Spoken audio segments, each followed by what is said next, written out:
Fans got their first extended look at the projected starters, at least most of them for the Seahawks, in their 22-14 victory over the Cowboys in the second preseason game.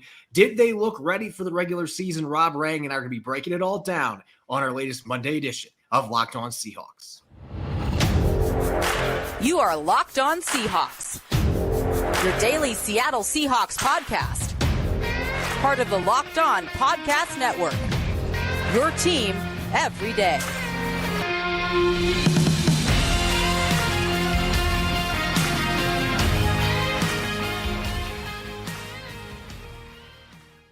Greetings, 12. This is Corbin Smith, host of the Locked On Seahawks podcast, your daily Seahawks podcast, part of the Locked On Podcast Network, your team every day. Glad to be joined for today's Monday episode by my co-host in crime, Rob Rang. And a special thanks to all the 12s out there, whether you're listening in Vancouver, Washington, or Vancouver, British Columbia. We greatly appreciate you making Locked On Seahawks your first listen 5 days a week. The Seahawks improved to 2-0 in the preseason with a 22-14 win. I got the score correct today, ladies and gentlemen. I'm really excited about that. 22-14 win over the Cowboys at Lumen Field. We're going to dish out our Monday musings on offense and defense, some in-depth takeaways coming out of that second preseason game. Going to be a jam-packed episode coming your way courtesy of BetterHelp. If you're looking at starting therapy, give BetterHelp a try. Visit BetterHelp.com/lockedon today to get 10% off your first month.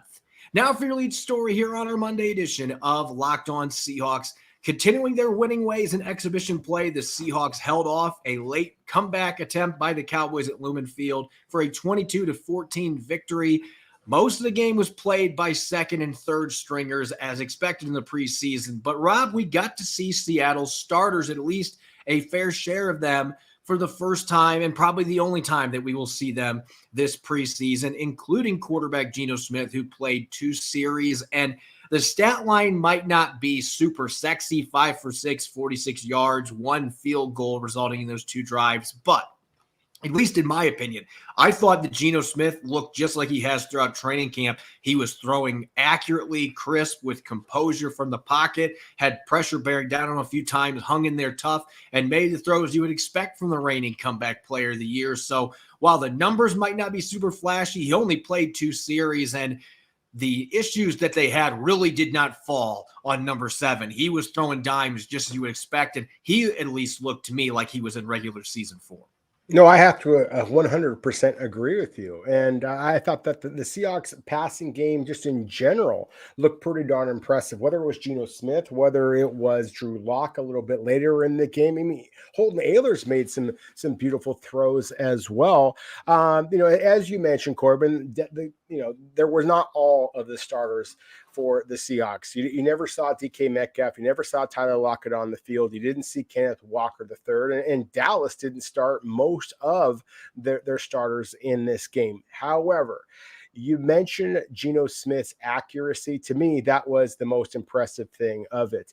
There was a particularly difficult throw, not for a huge gain, but a throw to Jackson Smith and Jigba that was basically like a quick out in layman's terms. And it is a timing route that Geno Smith has to throw with excellent accuracy. And again, with timing, he has to really be coordinated with his wide receivers for it to be effective. Otherwise, that's a pick 6. And the degree of accuracy that Geno Smith showed on that particular throw. The first drive, which was a beautifully thrown ball, Derek Young wasn't able to bring it down. It was very highly contested by the Dallas defensive back. Give them credit. But the accuracy from Geno Smith definitely was there. And as you mentioned, it's what we have seen throughout training camp. It's what we saw a year ago from Geno Smith. But to me, that is the biggest thing that I think Seahawks fans had to basically have some reassurance. Was last year Geno Smith a mirage, or can the Seahawks rely on Geno Smith? Is he going to be a quarterback that now, with the expectations that are there, is he going to be able to lead Seattle back to the playoffs? At least from what I have seen in training camp and now in the 2 preseason games, I think that's an absolute yes. And that's why Seahawks fans should be pretty excited about this season coming ahead. Yeah, that throw that you were mentioning, Geno Smith was actually rolling out to his left, and that is a difficult throw. It's just a Yes, it is. difficult off-platform throw for any right-handed quarterback to make. But for him to deliver that throw with anticipation and on time, as you mentioned, if you're just a tad late on that, it is a easy pick six for an NFL cornerback. And so that was, to me, the most impressive throw that he made. He had a 28-yarder to Jake Bobo, which, by the way, again, Jake Bobo, the footwork that he had there on that release to get open, it just is mind-boggling that a guy that doesn't have great athleticism can go out and do that and shake and bake a little, get open, get separation, and that's what he's able to do. Geno Smith delivered a perfect strike to him for that 28-yard reception. So I was really encouraged from what I saw from Geno, and we talked about this last week, Rob. Even though Dallas didn't play very many of their starters, this was still a defensive line. They're second stringers. They've got a number of guys that could start in the NFL. Even a few of their third stringers could maybe push on a few teams in the league. They have a ton of depth in the defensive line. And the first couple plays, Zach Charbonnet got stuffed. So it looked like, oh boy, here we go. The offensive line's not going to be able to get any push. And it turned out that those two plays really were a mirage after that point. I was blown away by the way the interior offensive line, in particular, Evan Brown. I think that this was the game with Oluwatimi not playing at all. It feels like the job's already his, but this was the moment where Evan Brown said, this is my job. He dominated Mazi Smith, Dallas's first-round pick, on multiple plays, including Charbonnet's 29-yard run. He was able to reach block Mazi Smith and get him turned inside. And that created that huge running lane for Zach Charbonnet. Phil Haynes had a couple nice blocks against Mazi Smith as well. Abraham Lucas looked really good in the run game. Really, the only blemish was Charles Cross giving up a sack to Sam Williams that ended the second drive that ended with a field goal. But otherwise, I thought the O-line, after those first two plays, looked pretty darn good, especially Evan Brown and Phil Haynes in the middle. And that's got to be really encouraging heading into the regular season when, oh, by the way, your first test is Aaron Donald and the Rams.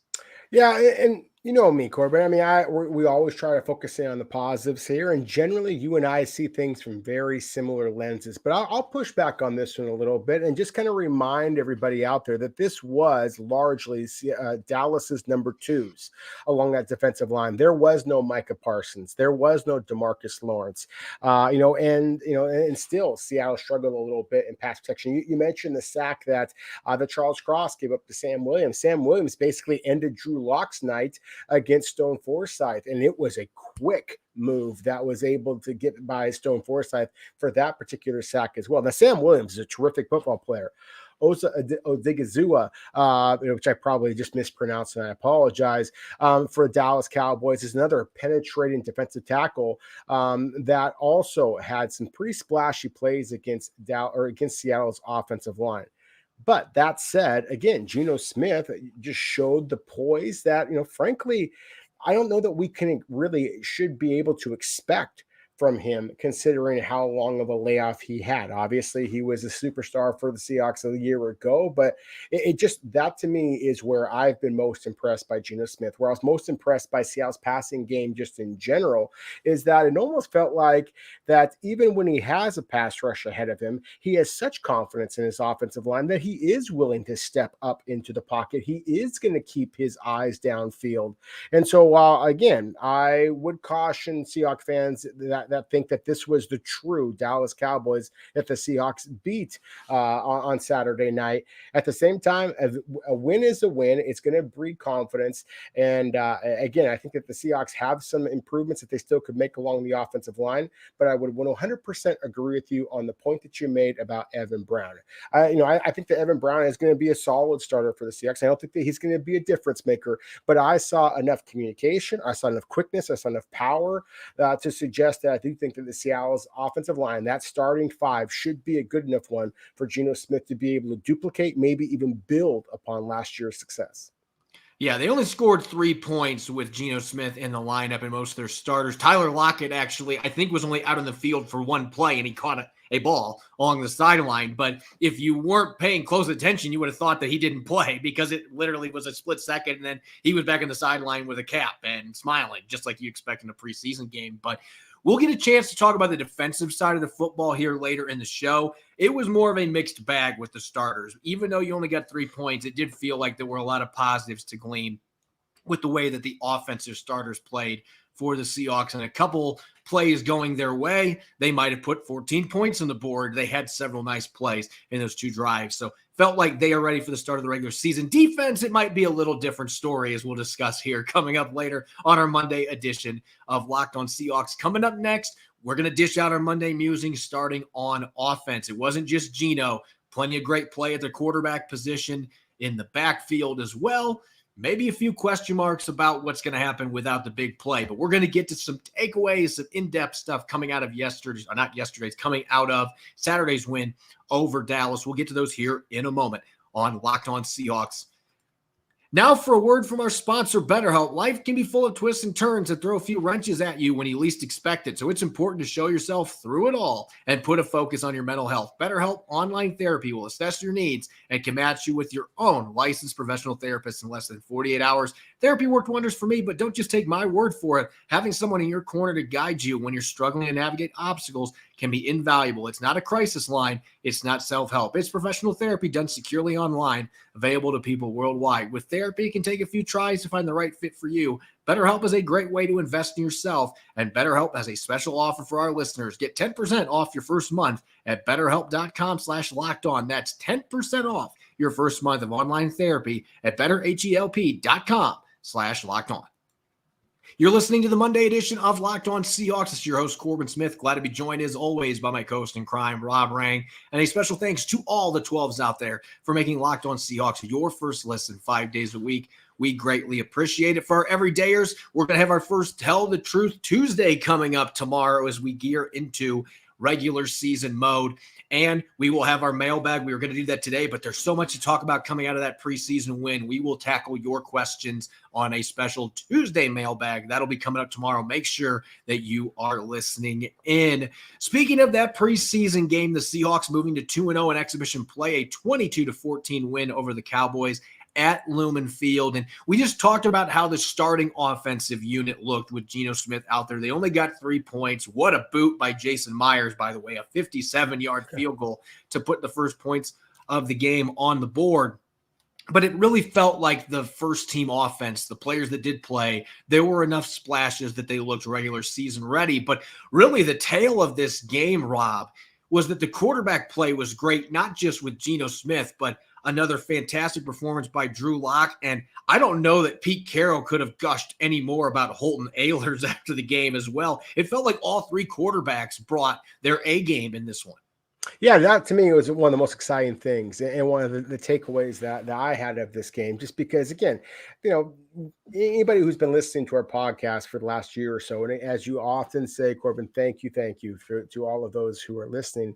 I really believe that Geno Smith was going to win this job a year ago, and credit to Geno Smith, but the talent that Drew Lock has, I think that everybody who is watching these games can see it. You can see the accuracy, you can see the arm strength, you can see the pocket mobility, you can see the athletic ability, being able to come back from the injury, the hit that he took from Sam Williams with his front leg posted out there.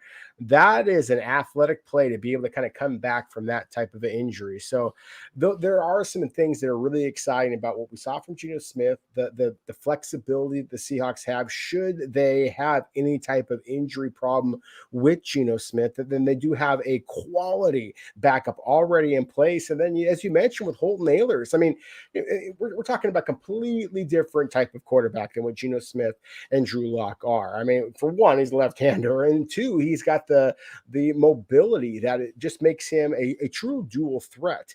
And so, it's kind of a Tim Tebow light. I think there's a reason why he wears number 15 out there, at least from a style perspective. He's very similar to Tim Tebow, and a lot of people might kind of scoff at that.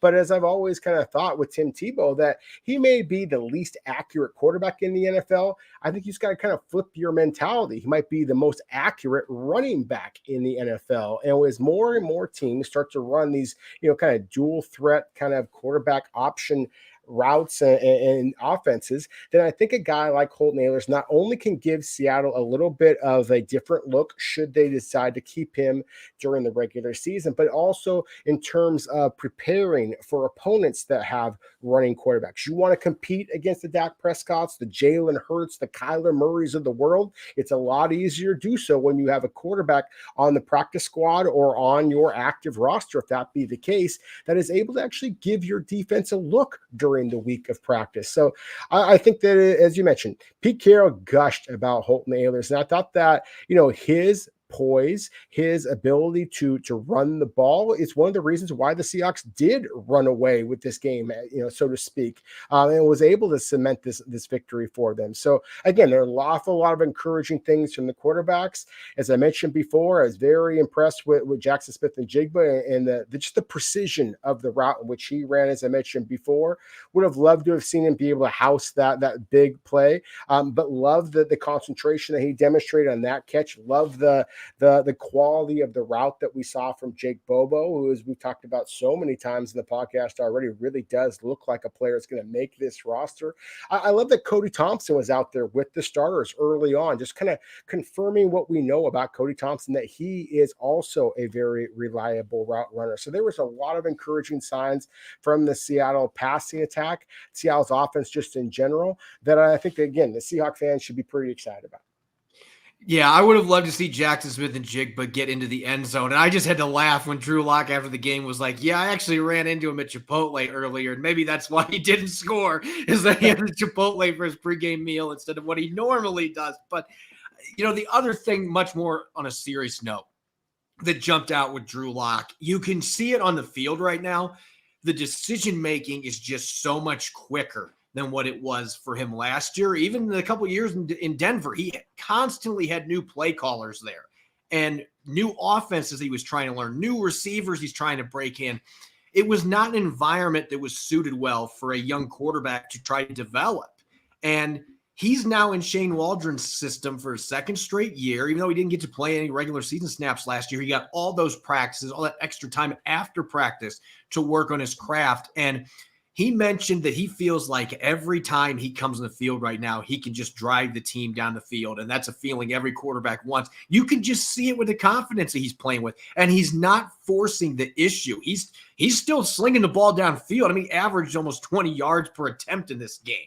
I mean, he is not afraid to let it fly, but he is making smarter decisions with the football. And I think it's a twofold thing. He's more confident just with the way that he's playing right now, but it's also that quick decision-making and understanding the scheme and feeling like he has complete command of it, something I don't think he ever had in Denver because there was constant turnover with their offensive scheme. And so you can see it on the field and just the way he's delivering the ball, and that's allowing him to accentuate all those physical tools that we've been raving about since he was coming out of Missouri.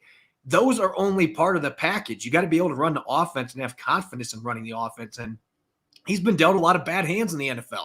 So now you're seeing a guy, Pete Carroll, saying he looks like a starter. He's looked like it the last 2 weeks. So it does give them an outstanding insurance policy. And then Holton Ahlers, I'm trying to remember what the movie is where the guy, unfortunately, I'm trying to remember the actor's name, but he passed away a few years back, but where he's going, let it rain, and he's flinging the ball up to the backboard. That's Holton Ahlers throwing the ball up. Like, Holton Ahlers is just going to let it rain, and there were a few deep balls that got away from him. He should have thrown a touchdown to Derek Young in the fourth quarter, and that ball got away from him. But then there were also several really nice throws that he made, particularly in the intermediate game. And his ability to run the ball, he doesn't look like a 4.9 guy. And the numbers he put up at East Carolina running the football, he is a locomotive. When he starts getting rumbling downhill, that is a quarterback you don't want to tackle. So he just brings a lot different, many different elements to this offense. Now, for me, you've talked so much about the passing game, and it's fitting. Mr. Running Back, Espinato, myself, I'm going to talk running backs. How about Zach Charbonnet? Yeah. And I know that he got stuffed his first two runs. That wasn't on him. The blocking was not there. But once the offensive line was able to create just a little bit of room, you saw that explosive 29-yard run. And this is what I'm excited about. He did not get very many opportunities to pass protect at UCLA. That was not his role. He had 2 pass protection reps where he came up and stuffed a blitzer, had really good technique. You could see the mentality, the physicality, just across the board, 2 really good reps in pass protection. That was my biggest question mark for him coming into the NFL. Is he going to be able to handle that? So does that open the door for him to be the third down back, and you could potentially just have this be a 1-2 punch, Ken Walker third and Zach Charbonnet, and the other 2 backs just get sprinkled in occasionally? Because that looked to me like a very capable third down back. We know he can catch the football. We know he can run the football hard and run through guys, and has really good speed, can maybe not the home run hitter that Walker is, but he's capable of getting big chunk plays. And we saw that with that 29-yard run. So for me, that was one of my big takeaways. The offensive line opened up that hole, but I loved the way that Zach Charbonnet ran the ball. And I especially loved the way that he pass protected, which I think is critical to getting on the field as a running back in today's NFL. Even in Seattle, where they love running the ball, they like to sling the rock too. You got to have running backs that can handle those duties, understand the assignments, and bring the physicality to be able to handle linebackers or defensive linemen getting into the backfield and having to block them. I saw that in a small sample size, but I saw it from Zach Charbonnet. So I think there's a lot to be excited about. He looked every bit like the all-around back that you would draft with a second-round selection. Yeah, 100% agree with you. I think, the Seahawks had cameras inside their war room, when they made that selection, and they caught Pete Carroll basically saying, yeah, take the highest rated player, which of course was Zach Charbonnet. And, he does play with the versatility. You mentioned the late, great actor, Philip Seymour Hoffman, a moment ago. And it's that type of versatility that Philip Seymour Hoffman showed on the silver screen that I think that Zach Charbonnet showed, appropriately enough, right outside of Hollywood at UCLA, just because, as you mentioned, I mean, he does have the ability to pound the rock inside. You saw the Jets, you saw the vision. And again, I love that you mentioned the pass protection. There was a couple of blitzers from Dallas. And as I've not talked about it a moment ago, I mean, Dallas was able to get some pass rush on Seattle's quarterbacks. So to see Charbonnet be able to kind of check that box, I think, again, it is a very encouraging sign. And it's very similar to the conversation we just had at the quarterback position. Clearly, Geno Smith is Seattle's starter, but you feel really good about the insurance policy that is Drew Lock. Clearly, the Seahawks starter at the running back position is Kenneth Walker III. What he demonstrated last year really does show that, hey, this guy is going to be an absolute superstar in the NFL. But Zach Charbonnet is a really good football player as well, as you expect of a second-round pick, but also as a guy that has the bulk to be able to kind of be that touchdown vulture down low. And that's what Seattle needed to have, a little bit more toughness, a little bit more physicality in that regard. And I think in a little bit more consistency. Rashad Penny flashed that, of course, as well, but durability concerns were a big bugaboo for him.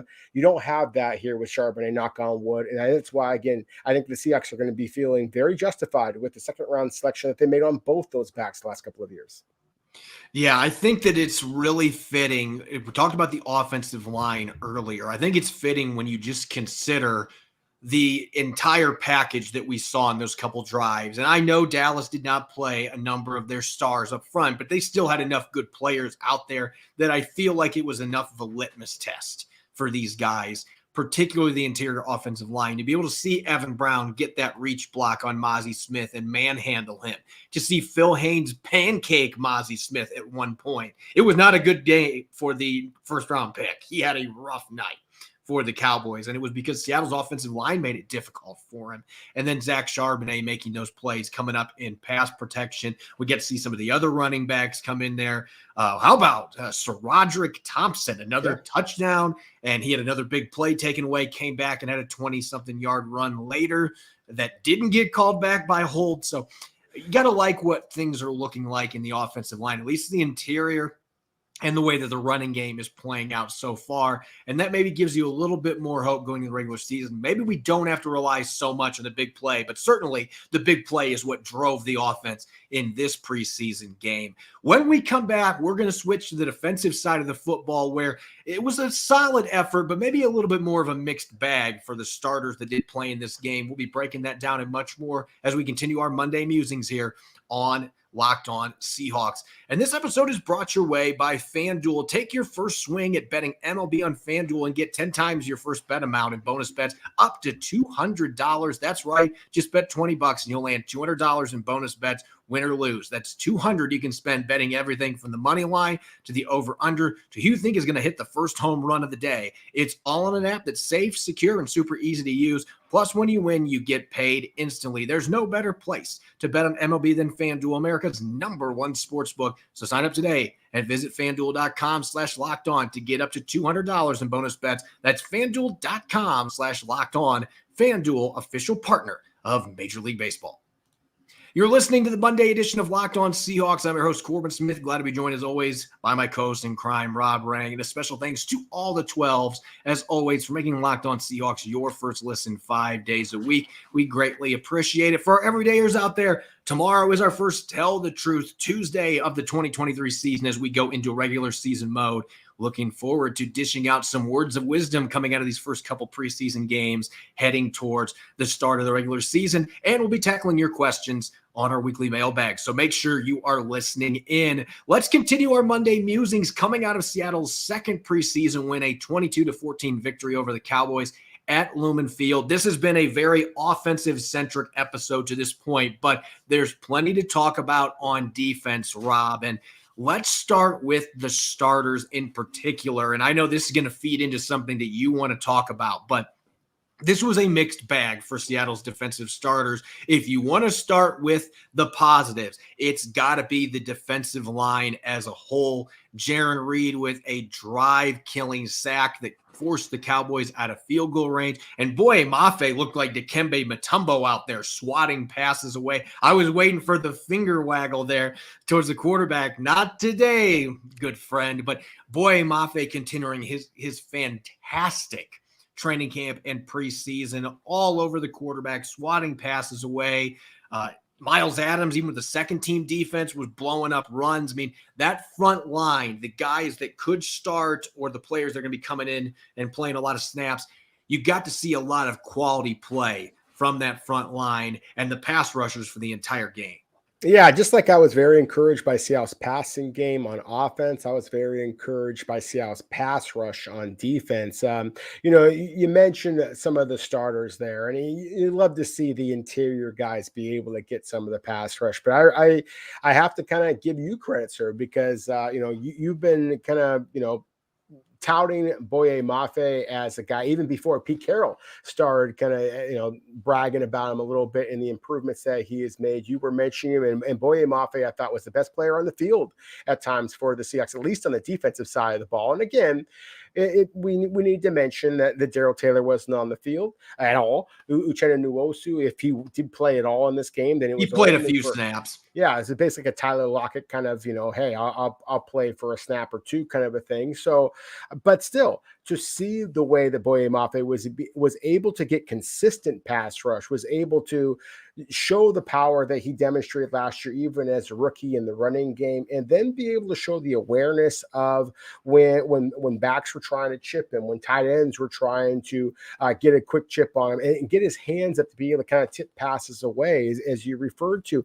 That's all encouraging. To get the first sack from Derek Hall was encouraging. To see Levi Brown not only be the outside edge rusher, he lined up a lot as a defensive tackle against the Dallas Cowboys, and that is a team that, again, I was able to go to their training camp for a couple of days in Oxnard, California, and I really believe that the Cowboys have as formidable of an offensive line, not just their starters, but their second and third stringers as well. And to see Levi Bell be able to have the performance that he did, despite being moved in various different spots for the Seahawks defense. It sees Tyreek Smith be able to make some splashy plays at the end of the game. Jordan Ferguson made some splashy plays. It just felt like the Seattle's rotation is really what stood out in this game and along the pass rushers. And look, of course, every team wants to have a Nick Bosa or some kind of superstar, Aaron Donald, some kind of superstar that you can just chalk up for 12, 15 sacks for a season. But if you want to win a Super Bowl, then it's a little bit easier. The Seahawks have proven this to be true. It's a little bit easier to sustain over the course of the season if you have a rotation. And so that's the thing that to me was encouraging about this is, again, we know the Seahawks already have their starters, or at least their top 2 or 3 pass rushers already basically set in stone. But to be able to see some encouraging play from a number of the guys who are fighting for roster spots on this club, to me was very much the most encouraging thing from Seattle's perspective on the defensive side of the ball. On the opposite end of the spectrum, we have been talking Mike Jackson up since OTAs. He has had a fantastic training camp. Look, I'm going to be saying this to our listeners because there's going to be plenty of them like, but you guys have been saying that he's been playing really well. Like, he has. He has been fantastic at training camp. Like, that's not a fib. Nobody was lying. I mean, you watch the matchups with DK Metcalf. I mean, it has been exciting to watch, but he didn't play well the other night. In fact, I think you'd make an argument of all the starters that played in this game on either side of the ball. He had the roughest night because first he gives up a 36-yard reception to Jalen Tolbert. Now, Pete Carroll pointed this out. It was underthrown, and sometimes that works against the corner, even though the throw didn't go where it was supposed to go. And Jackson wasn't able to get his head around, got tangled up, had a defensive pass interference call, ended up offset by the fact that the receiver caught the football. But that one play by itself, okay, you move on. But he also had 2 other first down conversions he gave up, and one of them was to Tolbert on a short little out route where it looked like he got turned into a pretzel on that play, just athletically was not in a position to even be close to making a play on third down, and then he gave up a fourth down conversion that went for 8 yards to an undrafted rookie. So it was a difficult night for him. 3 receptions for more than 50 yards given up in this game. And all of them were obviously first down conversions, one of them being a fourth down. The tackling was fine, didn't get picked on anymore after that, but it was a rough night for him, as rough as any starter for the Seahawks in terms of just getting picked on by Cooper Rush and Dallas's backup receiver. So I think he took a step back, and he certainly opened the door up for Trey Brown maybe to win that job. And maybe the biggest winner was the guy that wasn't playing at all in this game in Devin Witherspoon, seeing what was going on the field. It was certainly a rough night for Mike Jackson. Well, it was, but I think, again, as we talked about before with, say, Geno Smith, now that the expectations are there, I mean, Mike Jackson was basically a journeyman in the NFL prior to this career resurrection a year ago, and now there's the expectation that he's going to come in and he's going to start 17 games for a playoff caliber team. I don't know if the Seahawks expect that. I think that they like the way that he played a year ago, but there's a reason why you take a cornerback at number 5 overall, despite the fact that you had arguably the defensive rookie of the year a season ago. So look, I mean, Mike Jackson's a good player. He is absolutely making this roster. Trey Brown, I thought, had a pretty impressive performance. I love the way that he baited Will Grier into the interception later on. But that cornerback spot opposite Rick Woolen is very much Devin Witherspoon's. And so, yeah, I think that as you and I watched the game side by side, we kind of agreed that maybe the biggest riser from Seattle's defensive performance wasn't even a player who was on the field. It's Devin Witherspoon, who I think that you just have to believe that, that Pete Carroll and the expertise that he has shown in developing defensive backs, that it's going to come through, and that Devin Witherspoon is going to wind up being that starter on the outside. And that Mike Jackson, again, is a quality player, but he is going to be there Seattle's 3rd or 4th or 5th corner, not necessarily the frontline starter that maybe his spectacular season a year ago suggests. Let's talk about what I believe is truly the mixed bag coming out of this, because we've talked about the good, we've talked about the bad coming out of this game against Dallas. Now, I want to talk about a game statistically that it would look like it was good. The run defense, again, under 3.8 yards per carry. They held the Cowboys in the second half to just 24 rushing yards. 15 of those came on a touchdown by Deuce Vaughn. So you take that play out of the equation, they shut Dallas's run game down, and the Cowboys in part shut themselves down because they had to try to throw the ball to make up the deficit that they had in the game. But nonetheless, the stats have been really good. And here's the thing, Rob, it was illuminating last year. The Steelers ran for over 160 yards in the first preseason game against the Seahawks. The Seahawks gave up almost 120 rushing yards the next week to the Chicago Bears in a preseason game.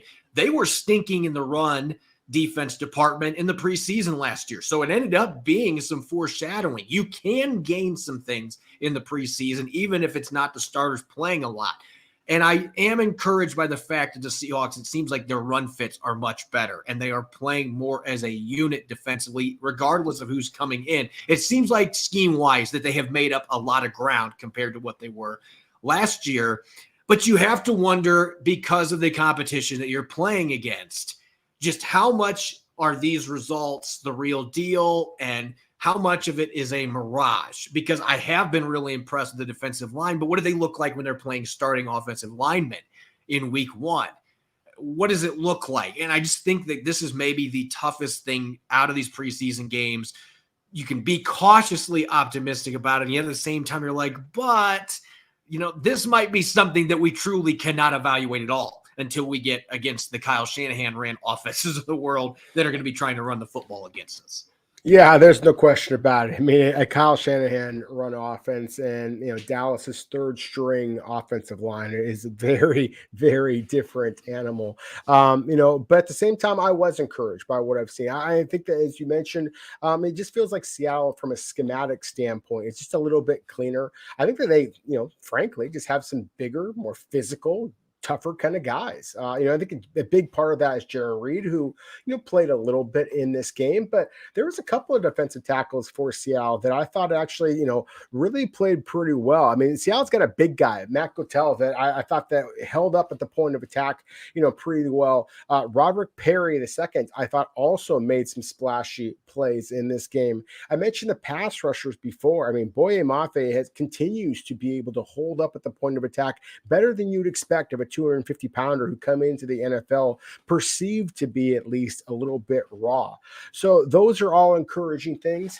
I think that, frankly, I've been impressed by some of Seattle's depth at inside linebacker. I didn't necessarily expect that to be the case. Obviously, Bobby Wagner, for anybody who watched the game, knows that Bobby Wagner was not on the field. Obviously, Jordan Brooks was not on the field. But Devin Bush, the free agent addition from the Pittsburgh Steelers, former first-round pick, in my opinion, has been Seattle's hardest hitter over these first two preseason games. And so again, that's the physicality that I'm talking about, just the sheer desire that I think that it's critical, and it's catching, that you need to have that. I think that it's encourages the rest of his teammates. And so that is what I'm kind of looking for, and why I think that, again, as you mentioned, you have to kind of, weigh that. You take it with a grain of salt, the level of competition. But I also think the Seattle scheme and Seattle's players both suggest that they should be able to hold up against the run a little bit better this year than they did a year ago.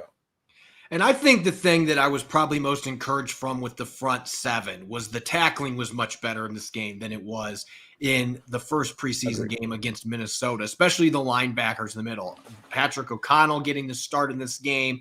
Devin Bush has not missed a tackle in the preseason. He had a very low missed tackle rate for Pittsburgh. So that's always been a strength for him, is when he does get to a guy, he tends to get him to the ground. And he's showing that he's being decisive. He's getting downhill. He's plugging run gaps, and he's making it very difficult for running backs to get any head of steam downhill. And that was something they had an easy time doing last year, as Pete Carroll was talking about after the game. He's just happy with the way they're leveraging the football right now compared to the last couple of years. And so that is a big difference. On the other side of the coin, the tackling from the secondary was awful for good chunks of this game. And I don't want to pick on one guy, but I have to. Jarek Reed the second, I don't know what you're doing out there. 4 missed tackles in the first 2 games, a missed tackle rate of almost 50%. And again, it's a small sample size, but man, the missed tackle on Deuce Vaughn and his touchdown, there were a couple open field opportunities in the game that he missed out on. I had 3 missed tackles for him in this game. And Kobe Bryant has missed a handful of tackles. He's making big hits when he's delivering, but it almost looks like he's trying too hard to make those big hits. And so he's leaving some tackles on the field. So that would be the non-silver lining here when we're talking about, we could call this the baby poop brown lining here for the Seahawks run defense, that their secondary tackling was not good in this football game. But I thought the front seven, the defensive line, the linebackers did a really good job getting the football, gang tackling, getting guys down, especially in the second half. So there's a lot to be encouraged about. I'm sure there's plenty of things Pete Carroll's looking at like, oh man, week 1, though, we better be tackling better than that. We're going against Cam Akers and company, or we're going to have ourselves a rough season opener. So again, there might be some things that are legitimate that look real going into the season, but you got to wonder how much of it is a mirage with competition and just playing in preseason games. As always, you can follow me on Twitter, Corbin Smith NFL. You can follow Rob at Rob Rang. Subscribe and follow Locked On Seahawks on YouTube and wherever you listen to your podcast to ensure you don't miss a single episode. Coming up tomorrow, it's our first Tell the Truth Tuesday of the season, dishing out some words of wisdom coming out of these first 2 preseason games and heading into the final one against the Green Bay Packers at historic Lambeau Field. You won't want to miss it. Enjoy the rest of your Monday, and thanks for listening in. Go Hawks.